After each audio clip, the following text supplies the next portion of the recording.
And today we are going back to the 80s. The era of big muscles, corny action movies, dark comics. The era that taught us that time travel was possible. And of course, the era that taught us to sweep the leg. Sweep the leg.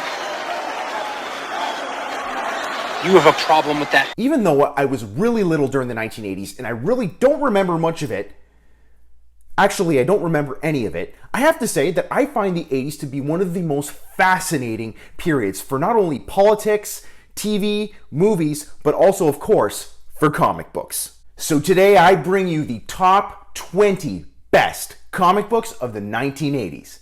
Coming up.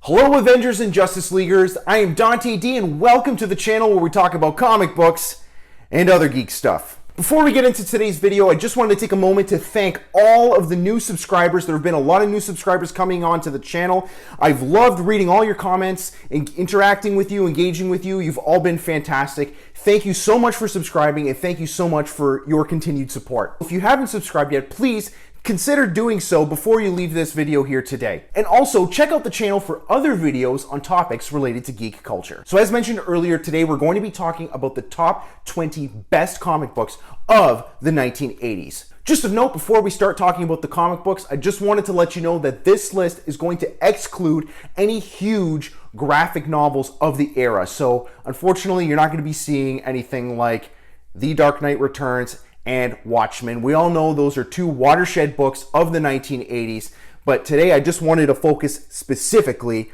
on single issue comic books. And of course, this top 20 list are the books that I feel are the top books of the 1980s. If you feel that there are some books that should have been on this list that didn't appear here today, please let me know in the comments. The criteria for this list today was quite simple. In order for a particular comic book to have made the list today, they had to have made some sort of huge cultural impact on the comic books medium during the 1980s. So here we go with our first book. Coming in at number 20, we have Daredevil Born Again. So this is the first issue in the Daredevil Born Again run that I have pictured here. This series here, of course, is by Frank Miller, who had a great deal of success on Daredevil in the early 1980s.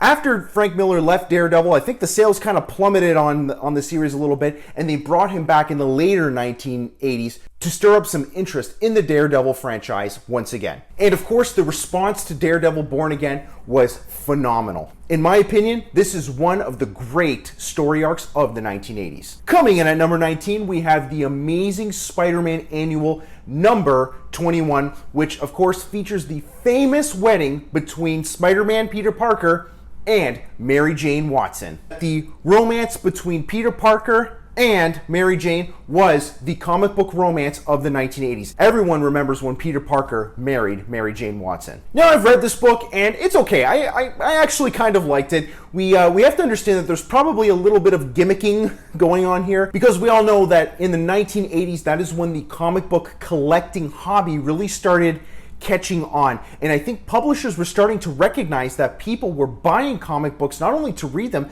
but also as collectibles. So I think with this book here, we have the beginning of that era of publishing gimmick books, gimmick stories, gimmick covers. And of course, by gimmick, I mean a particular comic book cover or comic book story that is meant to capture the attention of comic book speculators. To further my opinion that Marvel was doing a little bit of gimmicking with this cover here, I know that around the time this comic book was published, they actually had a wedding for Spider-Man. I think it took place at a baseball game and they had all these people dressed up as Marvel characters, and Stan Lee actually officiated the wedding between Spider-Man and Mary Jane Watson.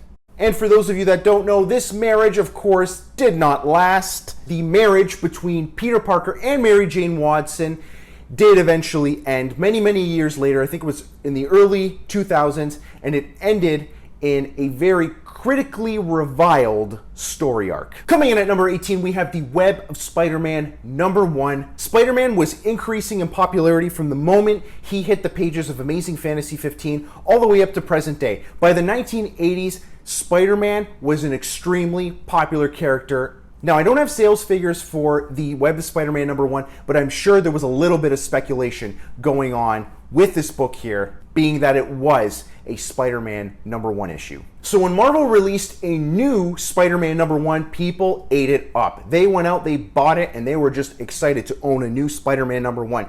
Because other than Web of Spider-Man #1, the only other Spider-Man #1 issue that was probably affordable for people at the time was the Spectacular Spider-Man #1. I think even by the 1980s, the Amazing Spider-Man #1 was a very, very expensive book. And aside from the fact that this is a Spider-Man #1, the story in this book was also very, very memorable. This is the issue in which the symbiote leaves Peter Parker. It's a very, very famous story where Peter Parker goes into this church bell tower and the bell starts ringing and the symbiote can't stand the sound and leaves Peter Parker. It's been reenacted not only in cartoons, but also in Spider-Man 3, which I didn't really care for that much, but hey, it was still in that movie. Coming in at number 17, we have the Man of Steel #1, which I believe is the first Superman #1 issue since the 1930s. I don't know, you're gonna have to correct me on that. I'm not really sharp when it comes to my Superman publication history, but I know this book here was extremely popular in the 1980s. Coming at number 16, we have another Daredevil book. This is Daredevil #181, which features the infamous death of Elektra. I really think this spot here could be shared between Elektra's first appearance and also the death of Elektra.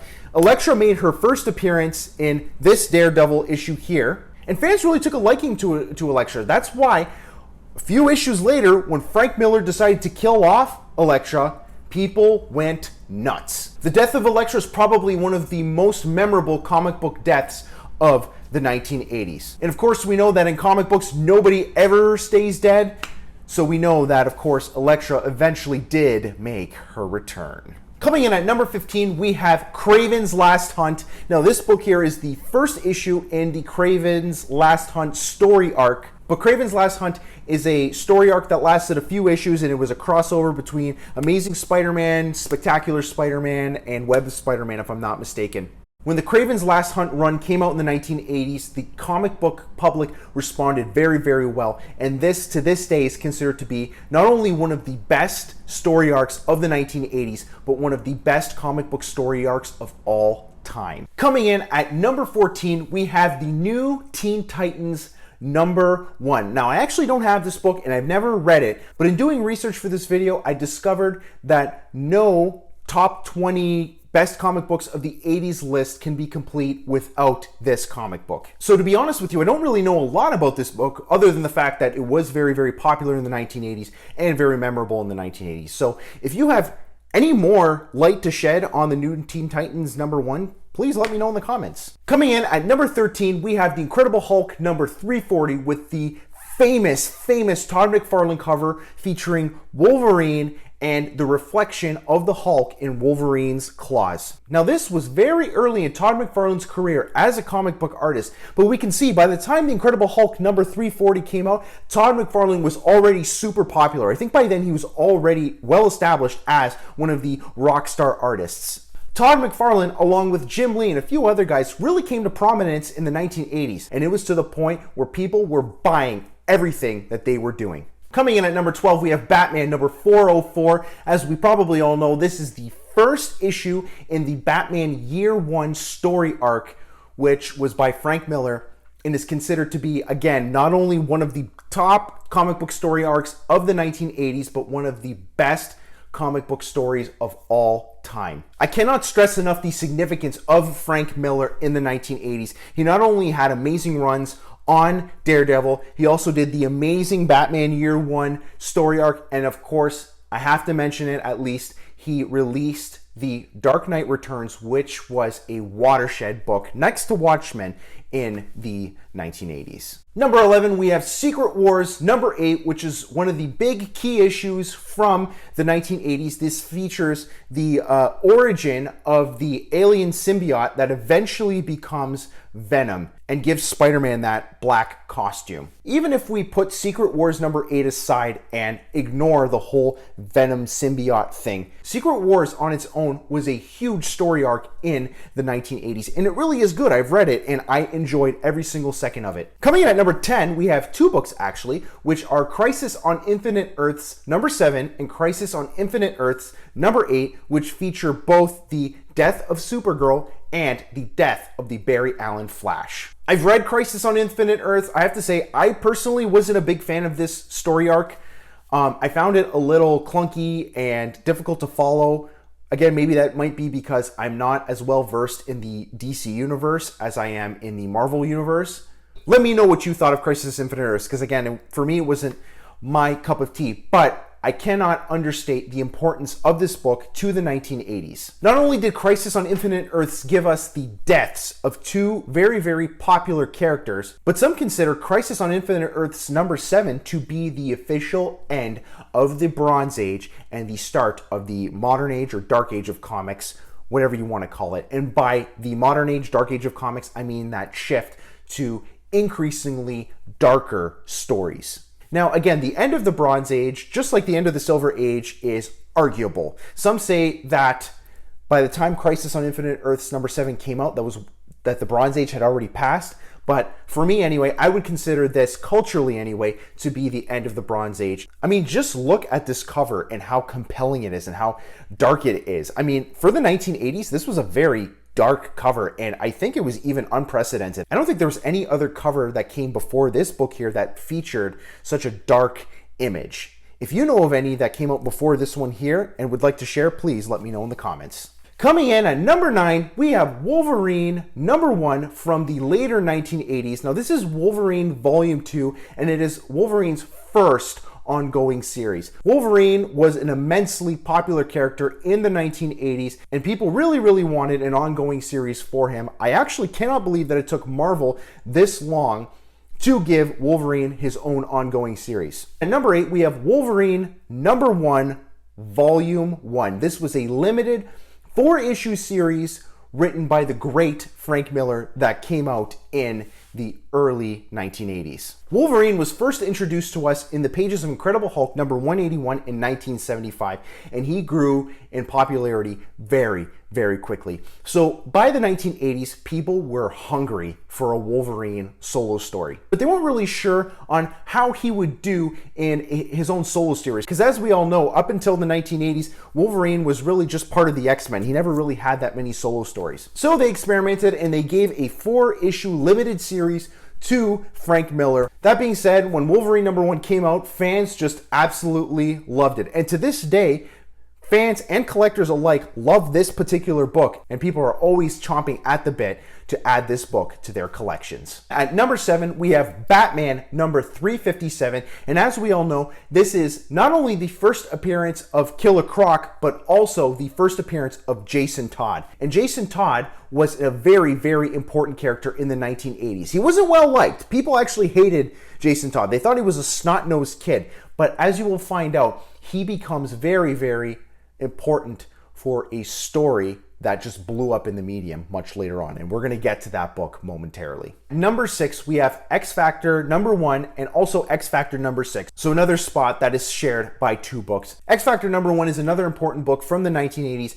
As you all know, that by the 1980s, the structure of the X-Men had changed substantially, and some of the main Uncanny X-Men stories were getting a little harder to follow, and because the plots were becoming very intricate. So a lot of fans reached out to Marvel and they said, hey, you know, we really miss that original X-Men team that we were introduced to in the 1960s. They're gone now. Well, by this point, Jean Grey was dead, and you can't really have the X-Men without Jean Grey. She is an integral part of the X-Men team. She's one of the original X-Men. So Marvel listened to the fans, and they brought all the original X-Men back together in X Factor number 1. And I have to say, if you have not read X Factor number 1, you have to go out and check it out, because it is an amazing book. I thoroughly enjoy it. And of course, X Factor number 6 is the first appearance of Apocalypse, who is a character that became very popular, so popular that he actually made an appearance in a movie. Has anyone seen X-Men Apocalypse? Coming in at number 5, we have The Amazing Spider-Man number 252, which is considered to be the first appearance of the black costume, which eventually becomes Venom. This book was very popular when it came out back in the 1980s and still remains popular to this day. Collectors are always looking to add this book to their collection. Coming in at number 4, we have X-Men number 141, which is the first issue in the X-Men Days of Future Past story arc. This was only a 2-issue story arc, but the response to this story arc was super, super positive. People just loved Days of Future Past, to the point where they actually eventually made a movie about it years and years later. Also, the cover to this issue here is considered to be very, very collectible. People are always looking to add the Days of Future Past run to their collection. I've actually seen this on t-shirts, which is really, really cool. Batman number 428. This is the death of Robin. And this is the book that I was talking about when I mentioned Jason Todd's first appearance back in Batman 357. So like I said, Jason Todd was not a very popular Robin among fans. People thought he was this really, really annoying kid who never listened to Batman, and everyone just thought he was a jerk. So DC, by this point, had already killed off Supergirl. They killed off the Flash. Hey, why not kill off another character? It seems to be the new trend that people are eating up. So DC considered killing off Robin in this issue here. However, they thought, even better, let's not kill him. Let's leave it up to the fans to decide if we kill him. So if you go to the back of this book here, you will see two 1-900 numbers. You called one number to vote yes, and you called another number to vote no. And of course, as we all know, the votes voted to kill off Robin. When Robin was killed off, there was pandemonium. You see, Robin is a character that people at this time were very, very attached to. Even older adults. People grew up watching Burt Ward as Robin. And even in the comic books, they always remembered Batman on his adventures with Robin. Now, people didn't know that it wasn't the Dick Grayson Robin that was killed off. It was actually a different one. But to them, it didn't matter because Robin, everyone had this special attachment to Robin. Used to have a little Batman symbol on my jacket lapel. I went into a Fifth Avenue deli to buy a tuna fish sandwich, and the guy looked at that and asked who I was, and I said, I edit Batman. He said, hey, this is the guy that killed Robin! Coming in at number 2, you have The Amazing Spider-Man number 300, which we all know is the first full appearance of Venom. This is also one of the super keys of the 1980s. And again, I mentioned it earlier, Venom was an extremely popular character in the 1980s, and he still continues to be an extremely popular character to this day. When one thinks about comic books in the 1980s, they think maybe Death of Robin, Secret Wars, Crisis on Infinite Earths, and Venom. And that is why it is in our number 2 spot. And our last book, coming in at number 1, is Teenage Mutant Ninja Turtles number 1. Some of you may agree, some of you might be surprised by this, but this book here is extremely deserving of the number 1 spot, and here's why. Teenage Mutant Ninja Turtles number 1 debuted in the early 1980s, and I think it was originally meant to be some sort of spoof book, but it just grew in popularity. It went from being this little black and white comic book that was published by this little independent publisher that not really many people knew about to becoming a corporate entity by the end of the 1980s. If you were around in the 1980s, you will remember how quickly the Ninja Turtles rose in popularity. They started publishing more comic books. They got TV shows, cartoons, toys. There was just Ninja Turtles everywhere. Heck, by the end of the 80s, we even had Ninja Turtles live action films. I'm sorry, but if you can have that much of an impact on pop culture in that short a period of time, you deserve the number 1 spot. Do you agree with this list? Were there any other books that you feel that should have been on this list that didn't? Let me know in the comments. And until next time, this is Dante D signing off. Ciao.